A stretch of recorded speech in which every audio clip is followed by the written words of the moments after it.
All right. Hi there, Miss Krieger. This is my collage for AP Psych. I'm Daniel Gansmiller. And to begin, my nationality is Lithuanian, and it is a major part of my identity because I've been raised half Lithuanian since birth. I speak the language fluently, and I have flown to Lithuania every summer during elementary school to spend time with my family and just the country as a whole. So I'm very immersed in the culture, and it's a major part of who I am. Next is the birth order. I am an older brother, and while it isn't a major part of my identity, it's still very important to me because being an older brother taught me a lot about responsibility and caring for people who are, well, less careful than you. I used to have to keep an eye out for my younger brother because he would get himself hurt on accident a lot of the time. So that is one part of my identity, being an older brother. Next is my education. Education is a major part of my identity because I've been taught to value it incredibly highly and to always strive to excel in education and to learn as much as I can. Um, I would say that this connects directly to Erickson's industry versus inferiority phase because during that portion of my life, my entire feeling of industry came from education, and I would feel inferior if I had anything lower than, to be honest, 100% on like a test or quiz. So, and it's still very important to me, but I think I've learned to balance that toxicity a bit better. Next is major life experiences. While I don't want to delve into it, um, my dad, all right, while I don't want to delve into it, my dad passed away freshman year of high school, and I'm still figuring out how that's affected my identity. All that I know so far is that it has made me, I guess you can say, a stronger person just because I had to learn to carry on without that and had to learn to take on a lot more responsibility with my family and just, taking on that grief. It makes you hardier, I guess. But yeah, it's definitely, it's still an ongoing challenge, but it has had a major effect on my identity and has made me part of who I am today. So yeah, next I have my hobbies and interests. My main hobbies are reading and working out, and I work out mostly by running, going to the gym, or mountain biking. And mountain biking is incredibly important to me because I love the downhill. I love the adrenaline rush from it, and I love crashing as long as I don't get too badly injured because the feeling right before you crash when you're flying through the air is just incredible. Like there's nothing like it. But yeah, as long as that you don't get too badly hurt, it's fun. Um, and yeah, so my main other hobby is reading. I've been reading since I was 4 years old. Chapter books. I read everything from like old classic literature to pulp to I don't know. My favorite genre is mystery, and my favorite authors right now I think are Neil Stephenson, Arthur Conan Doyle, Steinbeck, and I guess Rick Riordan just because of the nostalgia factor. And my hobbies make me a very extroverted person because with mountain biking you meet a lot of people from different teams, and also very my hobby of reading has made me a very conscientious person because it's just made me think about my own thoughts and actions more and how they relate to others. Right. Finally, my religion slash values. I'm an atheist and I grew up in a pretty much atheist household, so religion is not at all a factor in my identity, but I do hold some very strong beliefs. Some of my strongest beliefs is that billionaires should not exist in America and as a whole society. I think they're a failure of the capitalist system. And you might have heard me and Talio arguing about that in the back of the class before.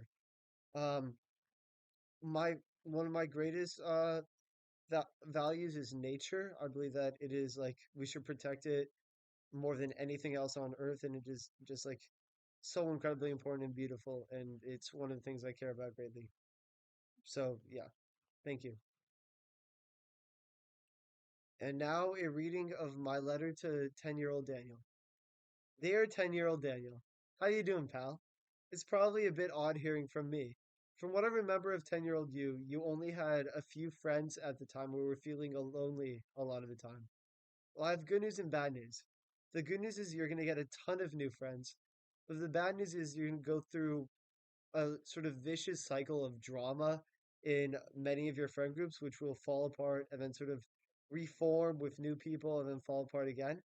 But you don't really have to worry about that because in the end, you're going to have more friends than you've ever would have imagined. And it'll be really nice to have that kind of support group. In this letter, I'm supposed to write you advice about how to improve as a person, but I think that's flawed because your mistakes are what made you the you are now. But to get the A, I'll give this a shot. Number one, stop trying to change yourself to fit in with other people. You're so much cooler than you think you are. And if you stop trying to follow others around and just focus on the things you love, you'd attract the best kinds of people to you. Number two, you'll have to force yourself to do things.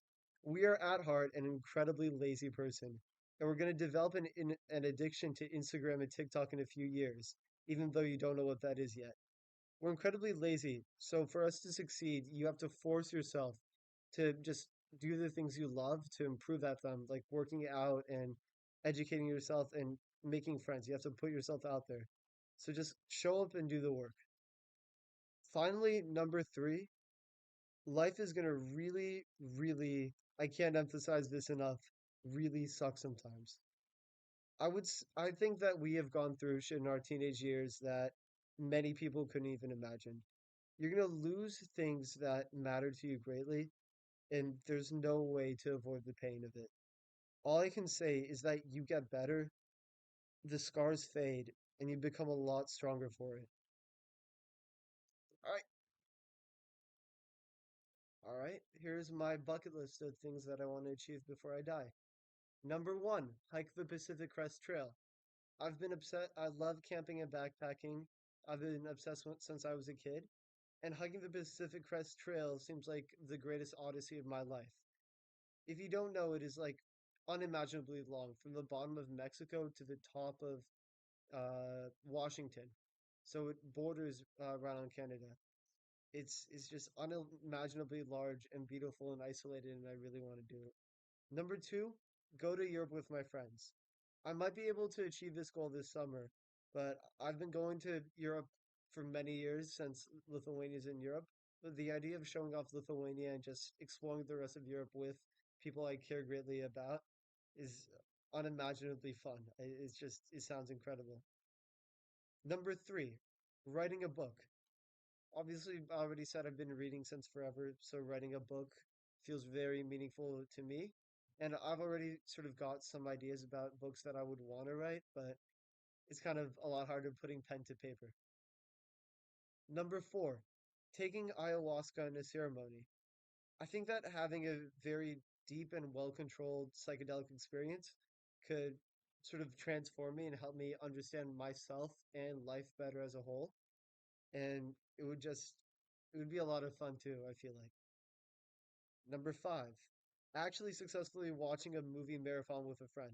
I've tried this a few times and every single time it's failed. And I just want to have the successful long movie marathon like Lord of the Rings, just stay up all night watching them. Number six, working in a national forest for a summer, either as a volunteer or a scientist. I feel like it would be incredible. I would learn so much and I'd get to live in a forest, like a hermit. And finally, number seven, learn many languages such as Russian, French, and Spanish. I want to learn these languages out of curiosity and understand the culture, and most of all because I want to read famous books in their original languages, like The Little Prince, Don Quixote, and Dostoevsky. All right, thank you. And now, time for me to moonlight as a DJ. For my first song that describes a portion of my identity, this is Carry On My Wayward Son by Kansas. This song represents my carrying on after my father's passing, and in truth, I used to listen to it very often during the time after his passing because I thought it was both beautiful and also kind of, I saw it as a personal message to myself from my dad, just to keep carrying on. So enjoy. Carry on my wayward son. There'll be peace when you are done. Lay your weary head to rest. Don't you cry no more.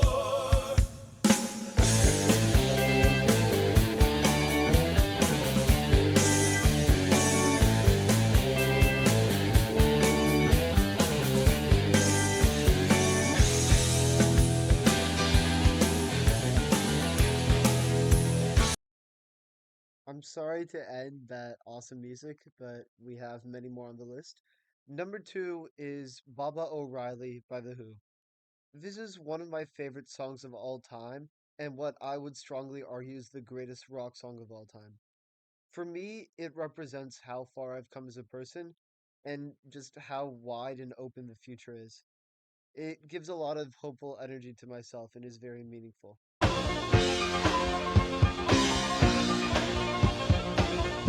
Out here in the fields, I fight for my meals. I get my back into my living. I don't need to fight to prove I'm right. I don't need to be forgiven. Next, we have Where'd All the Time Go by Dr. Dog. This song represents the bittersweet feeling that high school is almost over. High school has completely changed me as a person, has made me grow a lot, and with the fact that it's ending comes the feeling of nostalgia almost, knowing that I'm gonna miss all these great memories. But I'm thankful for it.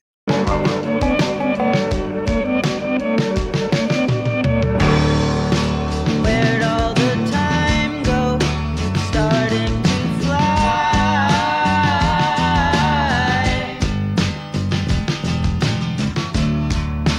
See how the hands go, waving goodbye.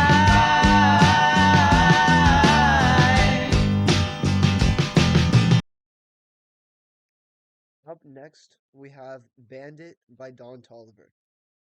This song represents all the hype, adrenaline rushing moments of my life, like driving along the highway at night with my friends blasting this song. It represents fun times and dumb decisions. Ride the hallway, ride the bus. Walk my house, look like I'm in plus. Walk in the strip, she gon' make it bud. I do damage. This next song is called Shut Up My Mom's Calling Me by Hotel Ugly. This song also represents times with my friends, but a different kind. More the slower times when we're sitting and eating food together, or playing video games, or watching a movie all together, enjoying each other's presences. I really like this song because it reminds me that I don't need adrenaline and stupid ideas to have fun, and also because it reminds me of all of the, small, quiet moments. I just wanna rewind. I haven't seen you in a long time. You got me feeling so lonely. Even when you come through, I can tell that it isn't you. So baby, bring it in closely. Hate the way I love you, but you're so sweet. I always find a way to say the wrong things. I wish that we were laying in the same sheets, but lately you've been acting like you hardly. And now we have Nostalgia by Alice Phoebe Lou. Alice Phoebe Lou is one of my favorite artists of all time. Her music to me just sounds ethereal and comforting. And this song represents the time I spend alone, learning to enjoy my own company and sitting and listening to my thoughts. It's an improvement I made over a few years where before I would have despised the idea of being alone in the house with only myself, but I feel proud of the self-development. Suspended in nostalgia, I find your name hanging in my memories.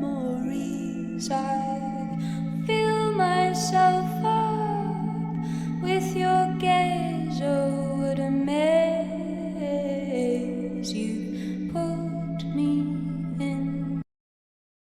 the way, Miss Krieger, you're welcome for all the awesome music recommendations. I really hope you actually check out Alice Phoebe Lou. I feel like you would really like her personally. Anyway, next we have Pool House by the Backseat Lovers. The Backseat Lovers are my actual favorite artists of all so far. And their music, to me, represents the romance in my life. All of my past relationships, I've played their music driving home from these people's houses or just in my room listening to it after having a fun time with the other person. So I associate the Backseat Lovers with pain and heartbreak along with beautiful moments. Waiting around for something to change my mood. 'Cause I know that what's in these plastic cups isn't going to. Kids on the lawn, stuck in pairs of two. Your lunch is on its way back up, but you're still in the pool. Last but not least, we have E. coli by The Alchemist. E. coli represents my exploration of different types of music and just exploration of my curiosity in general. I found The Alchemist, along with Joey Badass, during high school, just like going through Amazon Music because I don't use Spotify. And their lyricism is just incredible to me, and it's inspiring me to try to keep looking for more and more artists and maybe even try to make a beat myself or something. But yeah, it just represents my sense of exploration. My thoughts, dreams, plots, and my schemes. That's what's on my mind when I toss in my sleep. My heart like my pen when I jot and it bleed. My cart full of sin when I shop it's a spree. I got some new leaves. I'm like, what's the word with you, sir? You just moss on a tree. I'm not concerned. Recording me? Yep. All right. I'm here interviewing Nico, one of my closest friends, for my identity collage for AP Psych. So Nico, how would you describe me to someone who doesn't know me? I'd say you're somebody who questions everything, and somebody who, you're very inquisitive about like the world, and you question everything. I think that's like your biggest trait, like inquisitive, yeah. Cooking. All right. What is a blind spot I have or a weakness I have that I don't notice?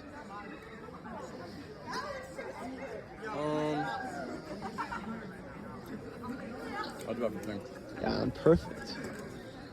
No, I'm not.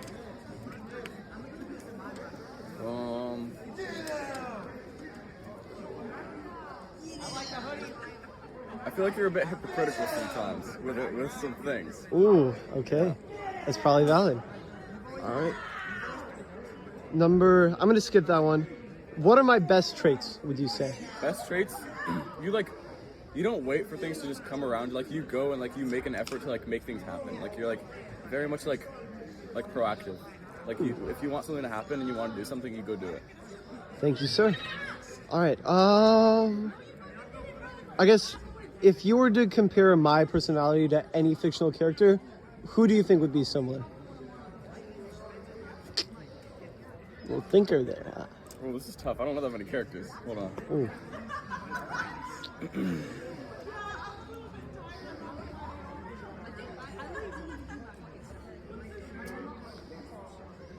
Morgan. I'd say probably probably Goofy. Goofy? Yeah. I'll take it, yeah. Cause Wait, no. Like, Yeah. Cause I feel like you're always a fun time, and you're always around. Thank you. You're always there. Thank you, sir. All right, I think that was 4 questions. That is good for today. Have a good one. Nico, what is something about me that people wouldn't get off of a first impression? I feel like people don't see like the depth of like your thought and the things that you think about and things that you're actually interested in off of like a first interaction, because it takes you like a bit to like warm up to someone and really like open up about like your real interests and stuff. So I feel like at a first glance, like there's like there's so much more depth under there about like your interests and your passions and the things you think about and stuff. Thank you, sir. So yeah. Good wingman. All right, Mom, I'm interviewing you for my AP Psych final project. Are you ready? Yeah. All right. My first question is, how would you describe me to someone who doesn't know me? Daniel is 18 years old, high school student, very, very social, fun, easygoing, but so That's it. That's yeah, good. yeah, Okay, yeah. great. The second question is, what is a blind spot or weakness I have that I might not notice? I think Daniel, once he gets excited about something, he loses control and he kind of doesn't feel limits when to stop or when to say no or, just take a break. Okay. Uh, the third question is, what is something people wouldn't get about me from a first impression? Um, since I know Daniel, I guess, pretty well, Daniel has been sensitive all the time. He's very sensitive to criticism, and he may not show when you just meet him, but I think he, takes it very seriously. Even a funny joke might insult him. Okay. What are my best traits? Um, very, very smart, really intelligent, reads a lot, knows a lot, not even, but doesn't show that much. Really good in like analyzing people's psychology, and also, and one of the best skills Danny has, the social skills and organizing group activities. He's not shy in public at all. All right. Thank you. And the final question is, if you were to compare my character to any fictional character, who would it be? I don't know fictional characters. I'm sorry. That's fine. Got it. All right. All finished.